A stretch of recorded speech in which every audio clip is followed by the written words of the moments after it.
The Allen Lund Company thanks all the hard-working drivers who are moving goods across the country. We can't do it without you.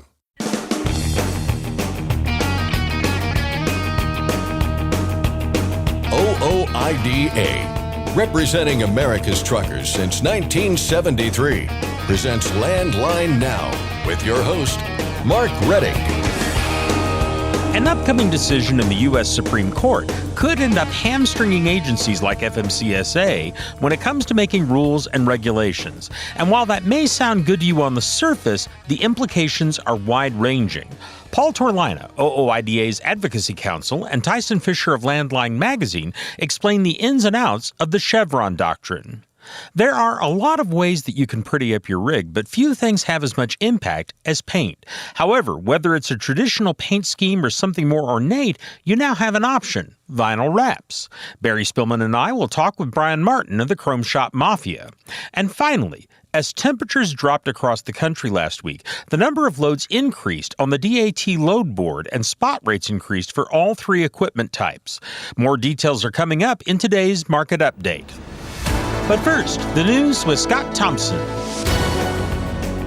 Thanks, Mark. Our top story today. A U.S. congressman from the state of California held a press conference on Tuesday on AB 5 and warned about the implications of such a law taking hold on a national scale. It was prompted by a new independent contractor rule within the Labor Department, which Representative Kevin Kiley says was designed to mirror California's worker classification law. The absolute last thing we need is to take a sledgehammer to our national workforce and economy with a national version of AB 5. The congressman cited a study from George Mason University, which found that AB 5 caused self-employment in California to fall by 10.5% on average, while overall employment fell by 4.4% on average. Representative Kiley took aim at the new national rule put forth by the Labor Department, which rescinds a Trump administration-era rule that focused on control and profit and replaces it with guidance for how to analyze employee or independent contractor classification that is more consistent with the Fair Labor Standards Act. Worried about a slippery slope, the congressman said he would be taking action.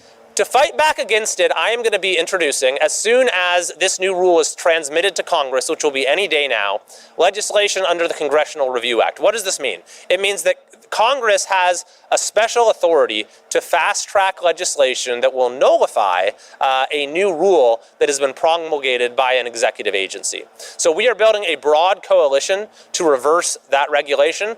There are also now 2 lawsuits that have been filed against it, one challenging the procedure by which it was enacted, one challenging it on constitutional grounds. Bryce Mungin, OOIDA Director of Legislative Affairs, told us recently that the new independent contractor rule does not implement the ABC test. And while there may be some aspects of the Labor Department rule that have similarities to AB 5, it's not the same thing. This was, over a 300-page rule, so there's a lot of information, and we're doing our best to distill it and get straight answers as we can. But the one thing that the Department of Labor says throughout this final rule is that this rule is not implementing the ABC test, and they don't believe they have the authority to do so.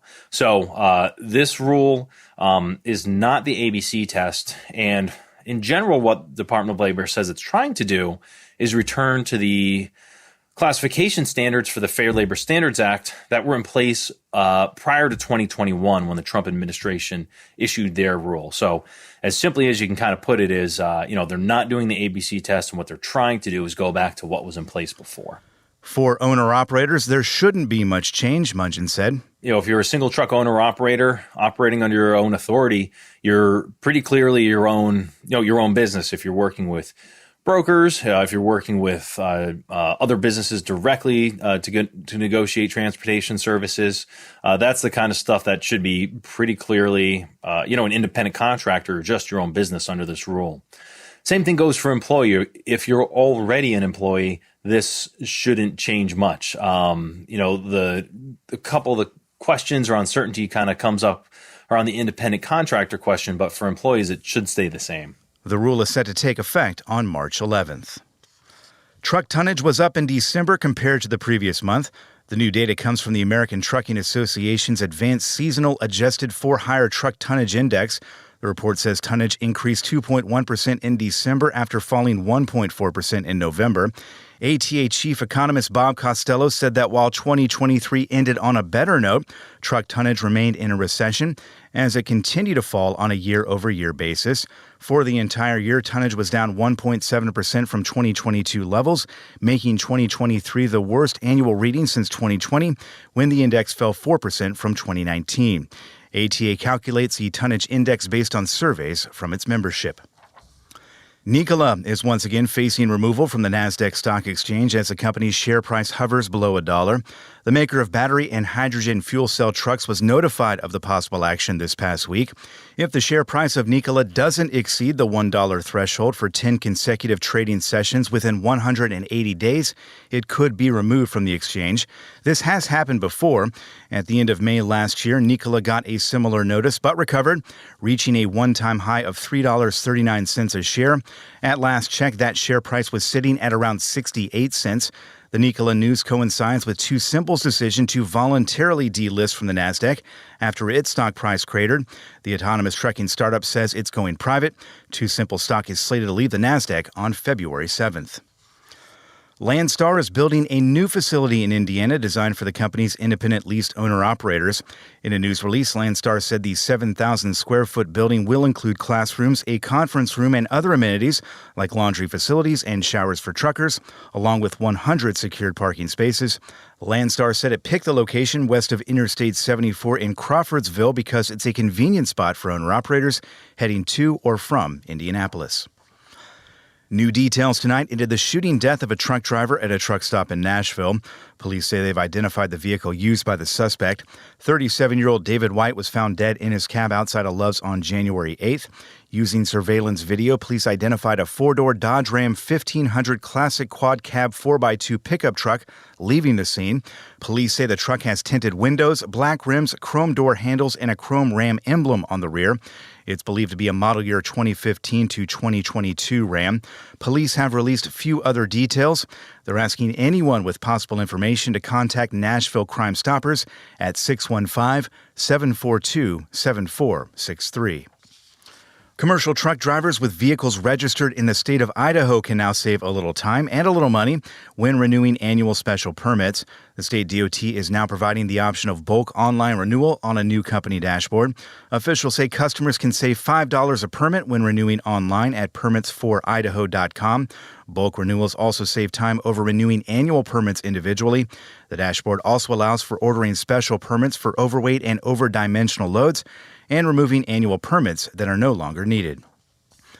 And finally, Wreaths Across America has chosen its holiday season theme for 2024. It's Live with Purpose. The organization, in a news release, said the theme is inspired by the remarkable stories of Wreaths Across America volunteers whose work has been impactful in the surrounding communities as a beacon of inspiration for all. National Wreaths Across America Day will be held on December 14th this year. On that day, volunteers and veterans will pay tribute to fallen service members and their families by placing wreaths at the grave sites in the country's national cemeteries. This past year, more than 3 million sponsored veterans wreaths were placed by volunteers on headstones at more than 4,200 participating locations worldwide. That's Landline Now News for today. I'm Scott Thompson. Thanks, Scott. Next, we'll discuss an important case at the Supreme Court with OOIDA's Paul Torlina and Tyson Fisher of Landline Magazine. Barry Spillman and I will discuss paint versus vinyl with Brian Martin of the Chrome Shop Mafia, and Ashley Blackford talks dropping temperatures and increasing loads with Robert Rouse of DAT. We'll be back in just a moment with more news and information. Please stay with us. I'm Mark Reddick, and this is Landline Now. Thanks for listening. Be sure to like and subscribe. If you want more content, go to landline.media to get updated news, information, and archived editions of our show. Once again, that's landline.media. Are you tired of the IRS following you around like a dark cloud? Call 888-557-4020 and get your life back. Control your toll costs and eliminate tolling headaches with Prepass Tolls. Prepass Tolls means toll volume discounts. Just one invoice for all tolls and fewer violations. Call 877-878-5970 or go to prepass.com. Ready to make more money? Use a better load board. For a limited time, get 50% off TruckStop Loadboard Pro. Just go to truckstop.com/go and enter promo code READY2023 when you purchase Loadboard Pro. It's tested and proven. Burn 2.1% less fuel when you balance all wheel ends with Centromatic. Call 800-523-8473 to get the OOIDA discount. Landline now, welcome back. Sometime this year, the U.S. Supreme Court is expected to decide on a case that could end up weakening the amount of power federal agencies have. And before you nod off here, the case and decision are important because the result could mean a variety of things for the regulations you currently abide by and those that have yet to come.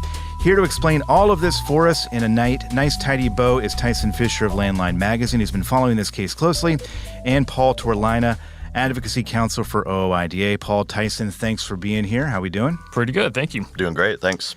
So, Tyson, one of our goals here today is going to be explaining this in the simplest of terms because, again, there is a lot of legal stuff here that gets confusing pretty quickly. That's why Paul is here. He's going to dumb it down for us here. But let's start with the thing this all centers around, the Chevron doctrine. This stems from, I guess it goes back decades, really, and there's a history here that you're going to kind of walk us through. Yeah, let me try to do this. So this whole thing comes from a 1977 amendment to the Clean Air Act of 1963. In that amendment, Congress required any industrial facility to build a new stationary source that was going to build a new stationary source of air pollution to undergo an extensive, EPA review process. So in 1981, the Reagan administration's EPA, they changed the definition of source to include the entire facility rather than just a standalone, smokestack or whatever is going to be built.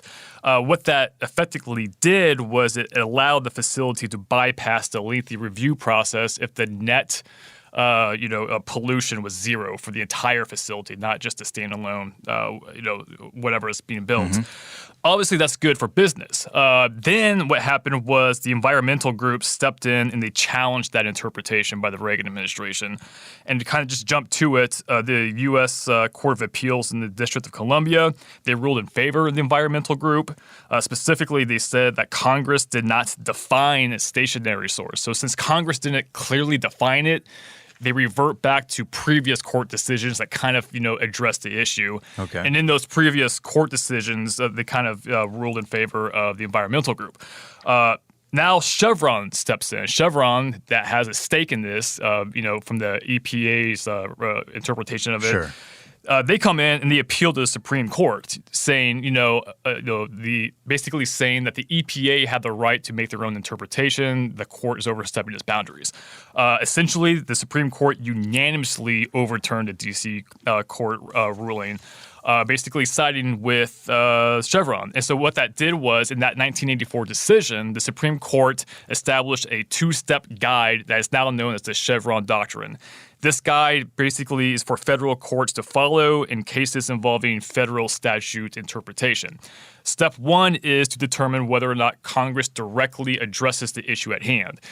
If so, was it very clear or was it ambiguous? If it's clear, then there's no issue. Mm-hmm. But if it's ambiguous, we go to step two. And step two is to determine if the federal agency's interpretation of the law was rational or reasonable. And if it is, then the court has to defer to the agency's interpretation.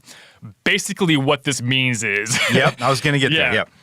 Is that the federal agencies, not the courts, have the power to interpret the statutes that guide the regulations. And what this has done, again, to wrap this up in a nice, tidy bow, it has given federal agencies, Paul, quite a bit of power in the past few decades. And that's kind of what this comes down to, right? And now we've got the case going before the Supreme Court eventually here. They've heard oral arguments, right?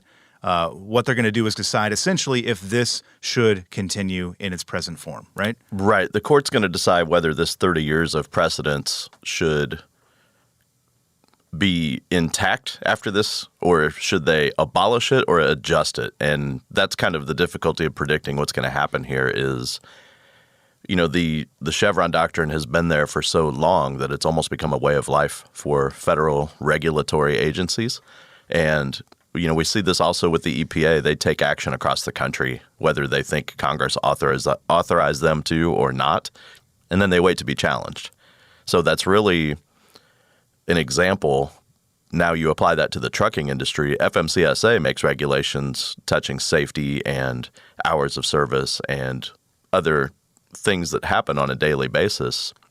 If Chevron is overturned, what does FMCSA have the power to do now? Well, we don't really know that because we have to go back to the statutes relating to the materials that FMCSA covers. For example, safety or hours of service or equipment requirements, or on the horizon, maybe speed limiters, things that are out there that FMCSA thinks it has the power right now to regulate and interpret the statutes.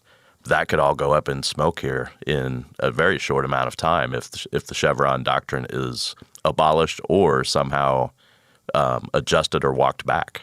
Yeah, and obviously we're linking all of this, and you did a good job there giving an example of how this has affected certain agencies like FMCSA, essentially giving them more power to institute these regulations and rules. Mm-hmm.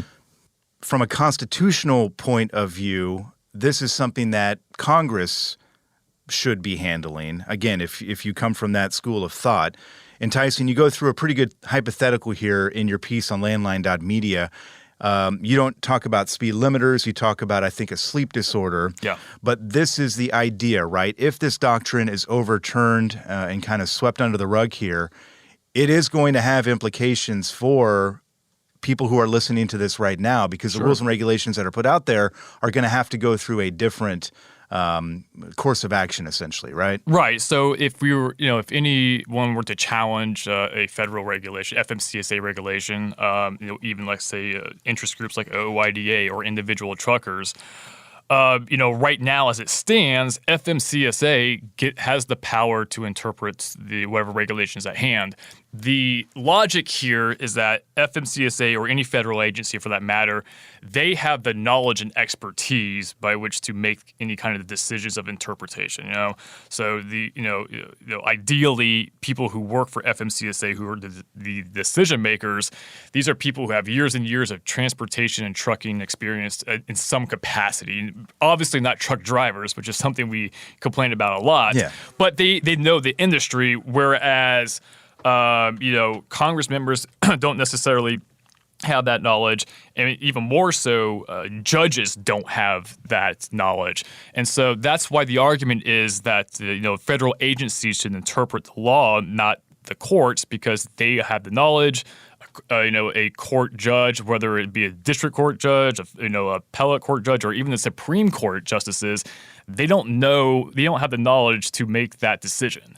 And so the implication here is, there's implications, good and bad, if the Chevron doctrine were to be scrapped or kept. If you want to get into that, we can. But it was the for and against on that, because they can go either way. So I will go with the arguments against the Chevron doctrine, right? So if we were to get rid of that,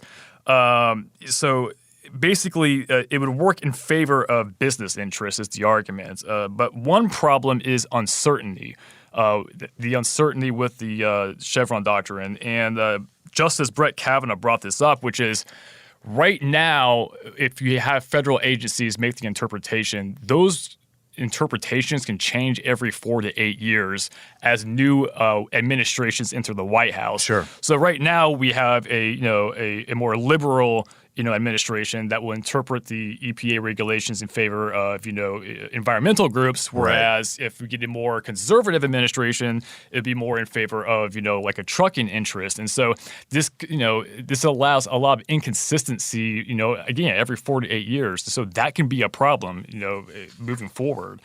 And another thing is along the same lines is that having federal agencies make the interpretations would be politically motivated for the purpose I just pointed out. Yeah. But ironically, arguments for the Chevron doctrine are kind of the same, which is judges are appointed by administrations, therefore they can also be politically motivated. Yeah. Let's kind of bring it back again to trucking here, Paul, if you could, because as Tyson laid out there are pluses and minuses to this. There's pluses and minuses to anything in life, but this is a good example of this.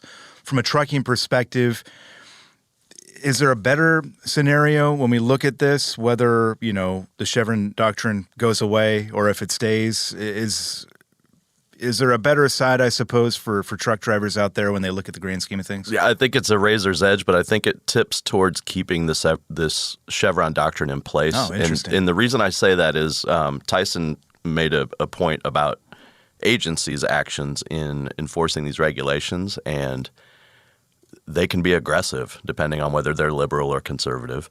They can also be more accessible or inaccessible depending on whether they're liberal or conservative. But one thing we do know is if we're letting judges decide this kind of stuff, now you're depending on a third party that's not really being talked about, which is the area I come from, and that is how well can the attorneys before the judges convince the judge and teach the judge what in the heck is going on. Whereas if we're dealing with an agency, whether they're aggressive or less aggressive, an interest group or an organization like OOIDA has more bites of the apple dealing with FMCSA because we can meet with the administrator, we can meet with certain members of the agency and say, hey, you're not looking at it this way or that way. With that judge, you get one bite of the apple, and you better hope your lawyer is effective in teaching the judge. You're putting a lot of trust in the attorney in that case, essentially. Yes, which it bugs me to say this out loud, but gosh, I hate the thought of that. Yeah, well, it's interesting when you put it that way because this is a complicated case, and I think it's also worth mentioning again, this has been the way it's been for, 40 years now, right? So overturning that, we are going to have a lot of uncertainty. You mentioned that word earlier in a different context, but we will have uncertainty as to what this looks like moving forward as well. The Supreme Court, as it stands now, have heard the oral arguments in this case, right? They are going to rule something, we think. This summer, I think is what they're saying. This summer. Yeah. So we'll be a few months away from knowing what they're going to do. Knowing what we know about the court and maybe what they have said before, do we have an idea of which way they might be leaning on this? I did a lot of research into this, and a lot of people who analyze and know a lot about the Supreme Court, they're saying that the court is moving towards overturning Chevron, maybe not a complete, disbanding of Chevron, but maybe stripping it a little bit. But the bottom line is it's very possible that the way things have been working for 40 years are going to change this summer in some capacity. That's the common consensus right now.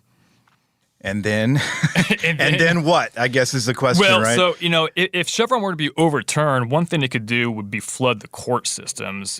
That's one problem that people are complaining about. So, the question of what then, that is a real question that we won't really know until it actually happens because we've never actually seen this happen before. So, we will kind of just be winging it for a little bit. Is it, Paul, is it the EPA emission rules? What do you see as being kind of the first domino to fall if this goes away? Yeah, for sure. I think that's the forefront of the battleground right now is EPA emission rules, especially with what they're trying to do in California with automated vehicles and emission reductions and things like that. Electric vehicles are certainly at the front of the landscape there. And I think what we're going to see is the biggest problem, what we're going to see is people are going to have to wait years to get an answer here. If Chevron's overturned and it goes to a judge, that lawsuit has to work its way all the way through the system. And then you throw in what we're looking at with AB 5, which has been going on, appeal. And on appeal, it might get remanded back to the trial court and then heard again. And then if the decision goes a certain way, you're looking at another appeal. So we're potentially looking at years to get a single decision on a single issue. Right, which again, could be a plus, could be a minus. Right. It depends on the situation you're looking at.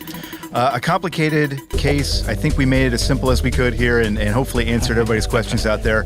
Paul, Tyson, a pleasure as always, and we'll see you next time. Thanks for having me. Thanks. And if you'd like to get in the weeds on this story, check out Tyson's piece on landline.media. We've got to take a break, but Landline Now continues right after this. Attention professional drivers, are you behind on your tax filings? You owe money? Integrity Tax Relief Group frees drivers from IRS trouble. You watch the road, we'll keep an eye on the IRS. Call now, 855-976-4291. Dispatch, I picked up that load of steel, so I'm ready to roll. Sounds good. Remember, we're getting paid by weight, so make sure to use a CAT scale. I wouldn't weigh anywhere else. Forget misaccuracy when your truck on a CAT scale. Landline Now. Thanks for joining us today. I'm your host, Mark Reddick. It's time for another installment of Mafia Secrets, Advice from the Boss Man, with Brian Martin of 4 State Trucks, home of the Chrome Shop Mafia. Once again, I'm here in Studio A with our producer and resident gearhead, Barry Spillman, and on the line is Brian Martin of Joplin, Missouri's Chrome Shop Mafia. Brian Martin, how the heck you doing? Greetings, gentlemen. We're doing fine down here in Jomo. Oh, I like that. I hadn't heard it called that. I'm going to remember that. Jomo, Joplin, Missouri. I like that. Well, the topic today is kind of an interesting one, which is, folks all the time, we've got folks that love to just really, really snazzy up their rigs, sometimes even the trailer. We've seen some of these fully muraled trucks. But obviously there's a choice here. You can have something painted on, or you can get one of these vinyl wraps that are getting more and more popular. So we're talking pros and cons. And I'm wondering, for you, what is the most important thing to keep in mind when you're making this choice? Well, not everybody is going to set out to build, a competition show truck. And really, a lot of guys this day and age, they're not even intending on keeping that truck 10, 12 years like we did back in the day. A lot of them are 5 years, and then they're going to trade that truck in or sell it to a buddy and then order them in a new one. So the vinyl, which has been radically improved over the last few years as compared to 10 years ago, really has a lot of pros and just very few cons. Now, you'll never replace, like true, authentic, painted on stripes or a hand-painted mural that was done well, and when it's clear-coated over it and you can't feel any of the paint lines with your fingers as you run across it, you're never going to one-up that with vinyl. But not everybody's in a situation where, they want to spend $7,500 on a mural or $25,000 on a 3-color paint job that's got the clear coat over it, really high quality. So vinyl's got a lot of upside. We're doing a lot of brand new trucks that people are bringing us, for the bumper and the visor and the stacks and whatnot. But then we're taking them to the vinyl shop to get those 2 and 3 color stripe packages put on them. And I got to tell you, from 8 feet away, most of the time you'd be hard pressed to tell that they're vinyl versus paint. You've almost got to walk up and run your fingers over the edge of the stripe to really definitively convince yourself that it's not paint. So vinyls came a long way and is pretty doggone popular this day and age down here at our shop. Well, I'm kind of curious because one of the things that's always a big factor for truckers is cost. How do the two options compare on cost? Well, now, you had mentioned when we opened the show a true vinyl wrap. So if you come in with your, 2020 Kenworth and it's all white and you want to wrap that thing with images or change the color and you're talking a wrap, it can get pretty costly. That's due to the cost of the material. All that square footage, but then even application. Think of it, as you wrap the hood, where the fender wraps around over the wheel well, or around the back of the cab corner. Some of that stuff is very tedious and takes a lot of time for them to apply that wrap. A lot of it has to be done with heat. For lack of a better term, with a hairdryer to get that vinyl to contour to that specific shape. And they can work miracles. They can make that vinyl cling to shapes and objects that 5-6 years ago the vinyl wouldn't do it. It wasn't that forgiving, it wasn't that pliable, and it didn't have the kind of adhesion it does these days. But they're not real frequent down here at the shop. If we're doing a promotional vehicle for a company that's going to take it from trade show to trade show, a lot of times they want to wrap and we'll spend the money to do so. But most of our guys, they're getting an all new Viper Red Peterbilt, and they're wanting to put silver and black stripes on it, and they're wanting to put their name on the door, and they're wanting to put maybe a cartoon image and their handle on the sleeper door, their unit number, stuff like that. And I think in those applications, it'd be pretty hard to argue in most cases for paint over vinyl, unless that's going to be a generational truck and you're going to run it 10 years or hand it down to your son or something like that, it would be real hard to go spend today's money on what it's going to cost a body shop or an artist to lay that kind of work down. The next thing is an artist to do a mural or even like freehand unit numbers and name on the door. They're out there, don't get me wrong, but they are far less popular and available today that they were just a few years ago. It's kind of starting to become a bit of a lost art. Brian, does Four-State have a one of those computers that you can do a custom vinyl name or something like that right there in your place there? We don't. We actually were kind of blessed with a really, really good vinyl shop just a mile down the road from us. We work with them certainly on a weekly basis and oftentimes every day for some either small project to a big project. So we've worked with Thunder Graphics here in town for 2 decades, and we let them do the vinyl work, and then we do the stainless, the trim, and all the upholstery, electronics, and things like that. That's interesting stuff here. I'm kind of curious about one aspect of this, Brian, which is, sometimes folks get to where they know exactly what they want and they want to keep it. Sometimes there's people that are, I don't want to say flighty, but, they want to change their choice. They want to change that truck occasionally. If you're talking about replacing that design with another, how does that work out between paint and vinyl in terms of cost and ease? Of course, if you lay down paint, you're not going to change that in the future without a major expense and a lot of shop time. I don't relish the thought of removing a whole bunch of vinyl striping or vinyl wrap from a vehicle, but these vinyl shops across the country, they've got the tools and equipment. They actually call it an eraser wheel. It's like a rubber flap on a high-speed polisher or grinder. And it'll peel that vinyl off pretty lickety-split, a lot faster than you can do it by hand like we had to do in the old days. So you could have stripes put on your vehicle today.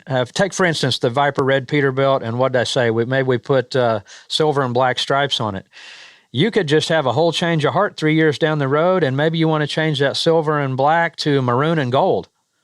Man, they can peel that a lot of times in half a day and put down your new colors on the second half of the day, or maybe run into a little bit of a second day in their shop, and that thing's going to look as good as it did the day you got it. So there's some real advantages in that way that you can change it up if you get a whim or you go to sell the truck and the guy wants to put his own spin on it.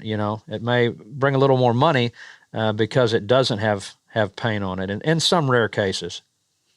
What about the value of the truck? I mean, obviously, when you do something to a truck, you can increase the value of it. Resale is a thing, as you mentioned earlier. So when you're looking at the value of the truck, which one of these is going to give you the better benefit? Is it vinyl, paint? Are they the same? Is one better?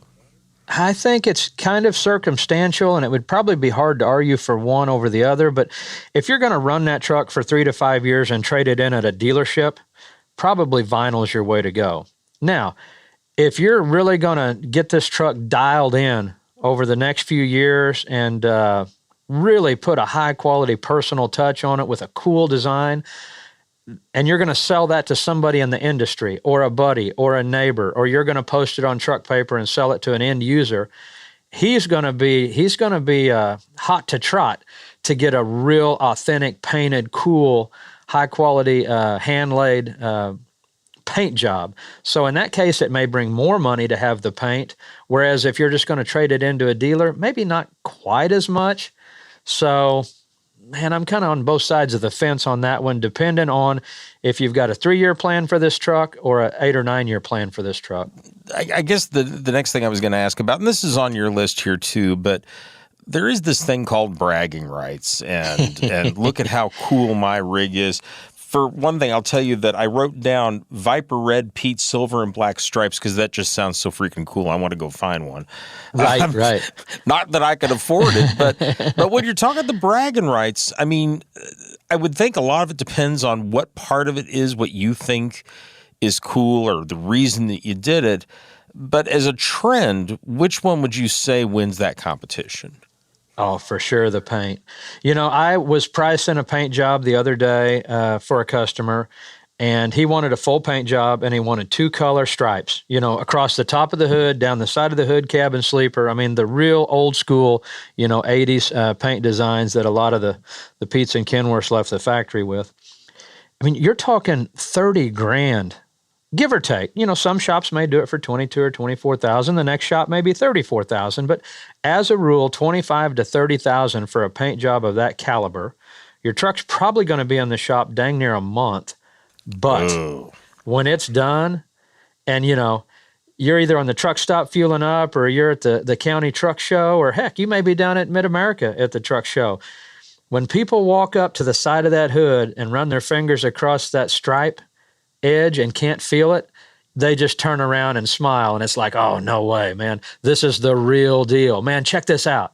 There's just nothing can beat, that real high-quality, authentic, painted on design, stripe, mural, whatever the case may be. When it's done right, it's unbeatable. Okay, so I guess this would be the bonus round here, and I'm asking you to say something that maybe you might not want to, Brian. If I'm out of bounds here, let me know. But I'm curious if you have a favorite paint designed truck. What's your favorite among the ones that are painted? Well, we went through probably in the late 90s, more so, I guess, the early 2000s. Everything was one color.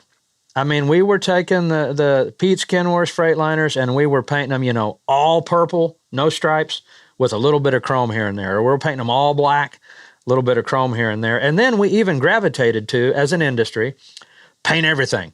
Paint the grill, paint the mirror brackets, paint the air filters, and really the only thing shiny was like your wheels and, maybe your step boxes and fuel tanks. But solid color paint was trendy. Paint everything has its place and is still pretty popular. But here the last 8-9 years, the stuff that really trips my trigger, and I don't really care so much if it's vinyl or if it's paint, although paint is cooler. But man, it's those 80s factory paint jobs that came out on the old Freightliner FLCs or on the Kenworth W900s back in the day, or the Pete 359s. Those 3-color where the stripes intersect and overlap each other and change colors. Those old school vintage stripe jobs, they make me stop and look, especially if they're even kind of a knockoff of the colors that were popular back in the 80s. Now, you can mix up the colors and use any stripe job and make it a winning look. But, when it's those tans and creams and oranges and browns and blacks, that was used back in the day, it's like, wow. Not only does it kind of trigger some nostalgia and some memory of some old calendars you used to see at the International dealer or the Peterbilt dealer hanging on the wall, but man, they're just bad to the bone. I really dig that look personally, is that vintage stripe job. There you go. Well, Brian, we've run out of time, but thank you very much. Hey, it was fun. We'll do it again sometime. If you have questions for Brian Martin, you can email them to bossmanonlandlinenow@chromeshopmafia.com. I'm Mark Reddick, and this is Landline Now. Stock up on Howe's Diesel Treat, the nation's most trusted anti-gel. And to be safe from the harshest winter conditions, make sure you have Howe's Diesel Lifeline on hand, the fastest-acting gelling rescue product. Available nationwide, Howe's products are designed to keep you rolling through the toughest conditions. Visit howesproducts.com. Since you started, what you've loved about trucking is the freedom. Heading out on your favorite route, a good driving song, and thinking about truck insurance. Well, maybe not that last one. That's why we're here. At OOIDA, we have a full range of truck insurance products, expert advice, and great customer service, helping you get the right coverage for your operation. Go to OOIDA.com, because your job is to drive. Our job is to help with everything else. Landline Now. Welcome back. There are a number of critical questions you need to answer in order to run a successful trucking business. Among the most important of those questions are, where's the freight going to be and how much is it going to pay? Today, Landline Now senior correspondent Ashley Blackford will bring us answers to both of those important questions with a look at this week's freight markets with the folks from DAT. Here's Ashley now with the report. Thanks, Mark, and hello once again to Robert Rouse with DAT. How are you doing today, Robert? I'm doing great, Ashley. Thanks for asking. Let's start off by taking a look at last week. How did the spot market perform? Yeah, as we've seen previously, last week the country got hit with a huge winter storm. And while this can cause slower freight movement as trucks make trips a little longer due to the conditions, the super frigid cold temperatures can also push some commodities into different equipment types. Last week, Winter Storm Indigo brought cold temperatures, heavy snowfall, and significant ice accumulations into the Pacific Northwest, for one example, before moving across the entire country last week. Some reports indicated ice accumulations of up to a half an inch near Eugene, Oregon, with Portland, Oregon, and Vancouver, Washington experiencing ice accumulations ranging from a quarter of an inch all the way up to 3/4 of an inch of ice, which pretty much shut down pretty much everything in the Pacific Northwest. And as in most markets, they were all impacted by cold temperatures last week. We saw the number of loads moved dropped and rates increased. But nationally, we saw the number of loads increase by about 11% to around 1.2 million loads on the DAT load board. With the weather warming up slightly this week, we should expect to see a little bit more normal freight volume this week as the year starts to kick off in a big way, hopefully. When we look at the number of trucks on the DAT load board, they were at about right around 294,000 trucks last week. This does represent about an 8% decrease in trucks from the previous week, but this is most likely due to trucks not being able to haul as many loads last week as they normally would have been able to. So we saw a little less supply of trucks as they took a couple extra days on some of those longer loads. When we look at the overall strength of the spot market, we saw load-to-truck ratios actually increase for vans and reefer equipment types, while flatbeds stayed pretty relatively flat last week. If we look at one specifically, reefer freight, last week the cold temperatures across the U.S. sent shippers looking for refrigerated equipment to stop loads from freezing in transit. This includes items like soda, beer, laundry detergent that would be spoiled if it froze. So they added things like protect from freeze to bills of lading, which adds a premium to loads and would typically move in dry vans, but they moved in reefers to help protect that freight. So reefer load post volume surged last week, increasing by about 25%, while the cold weather slowed down truckers, resulting in 12% fewer equipment posts on specifically for reefers. The net result was that the reefer loaded truck ratio spiked by 41% up to 4.92, which is pretty high for this time of year. And then lastly, when we think about rates, last week we saw the national benchmark broker to carrier spot rates without fuel increase for all three equipment types. Reefer capacity was in high demand last week as shippers sought out that equipment to keep the traditional dry van freight from freezing, and the strong demand with less capacity is great for rates. After dropping by about 10 cents per mile over the first 2 weeks of the year, reefer line haul rates increased by about 6 cents per mile last week to a national average of about $2.62 per mile. And dry van line haul rates increased last week as well as available capacity tightened and carriers looked for higher rates to compensate for the longer trip duration as roads increasingly became impassable in many states. So line haul rates increased for dry vans by about 3 cents per mile to a national average about $2.18 per mile. So up across all three. What markets should owner-operators know more about this week? Yeah, I have a great market to talk about this week. It's a city of many names, from home of the blues, birthplace of rock and roll, or even barbecued pork capital of the world. Memphis, Tennessee is a vital part of the American transportation network. You might be shocked to hear that Memphis is also known by a couple other names. It's also known as the supply chain capital of the world and America's distribution center. It's pretty strategically centered transportation hub, intersected by Interstates 40 and 55. Also has the Mississippi River that comes right through it, and the convergence of the east-west rail routes and north-south routes all converge right there in Memphis as well.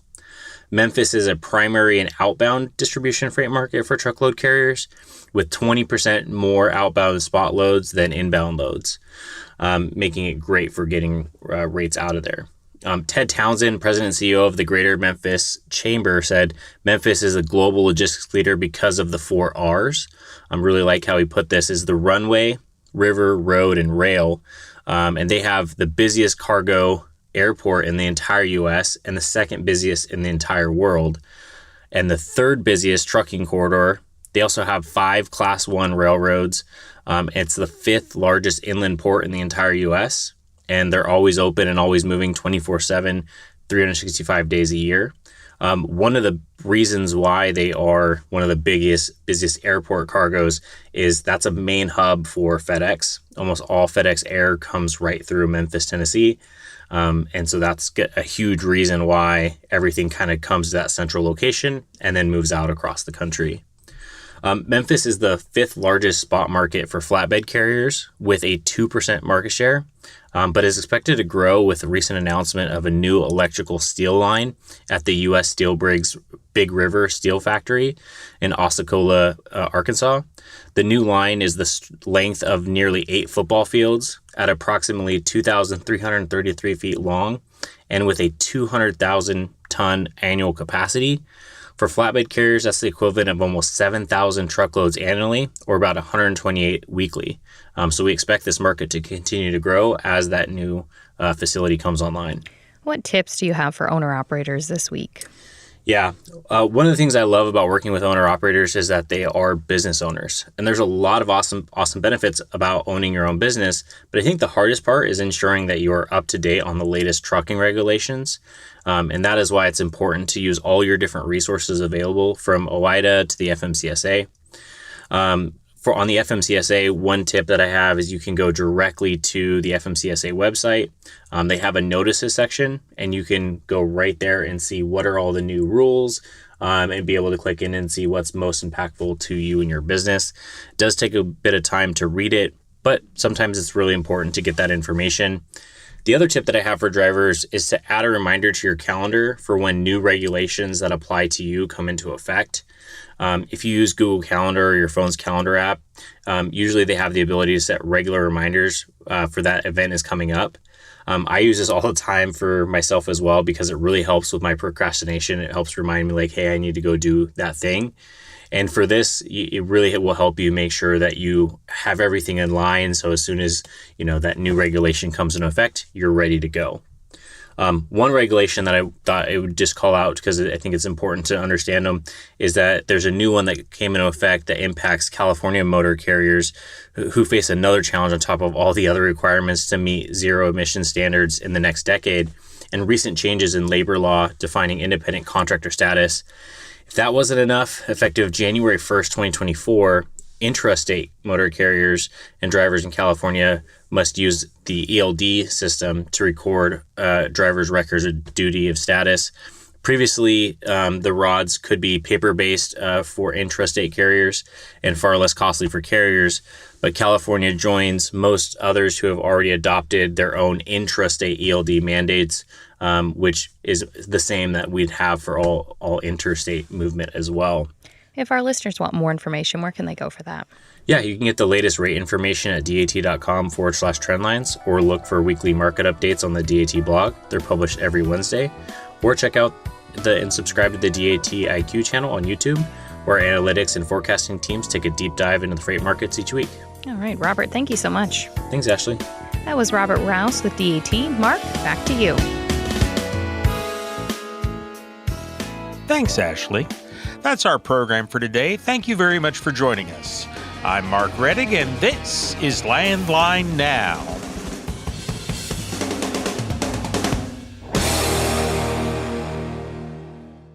Thanks for listening. Be sure to like and subscribe.